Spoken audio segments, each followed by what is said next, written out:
இது வாக்குப்பதிவுக்கு பிந்தைய கருத்து கணிப்புகள் பத்தின ஒரு விரைவான அலசல். தேர்தல் எல்லாம் முடிஞ்சிருச்சு, ஆனா அந்த எக்ஸிட் போல்ஸ்கால நிஜமாவே எதிர்காலத்தை துல்லியமா கணிக்க முடியுமா? முதலாவதாக, இந்த எக்ஸிட் போல்னா என்ன?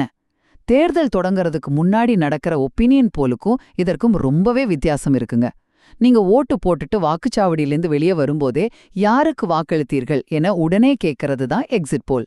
சிஎஸ்டிஎஸ், ஆக்சிஸ் மைண்டியா மாதிரியான ஏஜென்சிகள் ஒரு குறிப்பிட்ட அளவு மக்கள் கிட்ட மட்டும் டேட்டாவை வாங்கி ஒட்டுமொத்த முடிவை கணிக்க பாக்குறாங்க.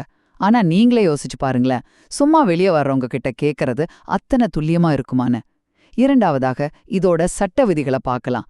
1951 மக்கள் பிரதிநிதித்துவ சட்டத்தின் 126A பிரிவின்படி இதுக்கு கடுமையான கட்டுப்பாடுகள் இருக்கு. அதாவது முதல் கட்ட வாக்குப்பதிவு தொடங்கி கடைசி கட்ட முடிகிற வரைக்கும் இந்த முடிவுகளை வெளியிடவோ ஒளிபரப்பவோ முழுமையான தடை இருக்கு. தரவுகளை சேகரிக்கலாம், ஆனா பப்ளிஷ் பண்ணக்கூடாது. இது ஏன்னு கேக்குறீங்களா? ஒரு சஸ்பென்ஸ் படம் பார்த்துட்டு இருக்கும்போதே கிளைமேக்ஸ சொல்ற மாதிரி முடிவெடுக்காத வாக்காளர்களை திசை திருப்பிடக்கூடாதுங்கிறதுக்காகத்தான் தேர்தல் ஆணையத்தோட இந்த தடை. இறுதியாக, இதோட சாதக பாதகங்கள்.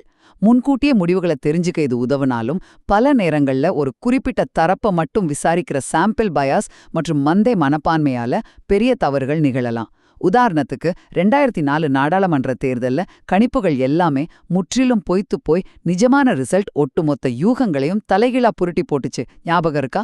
சரி, ஒரே வரியில சொல்லணும்னா, தரவுகள் சேகரிப்பு, எலெக்ஷன் முடிகிற வரைக்கும் வெளியீட்டு தடை, அதன் பிறகு வெளியீடு மற்றும் உண்மையான தேர்தல் முடிவுகளோட ஒப்பீடு, அவ்வளவுதாங்க. எப்போ ஞாபகம் வச்சுக்கோங்க, கருத்து கணிப்புகள் வெறும் தரவுகள் தானே தவிர தலையெழுத்தில்லை. அவற்றை பகுப்பாய்வுக்கு பயன்படுத்துங்கள், கண்மூடித்தனமான யூகங்களுக்கு அல்ல.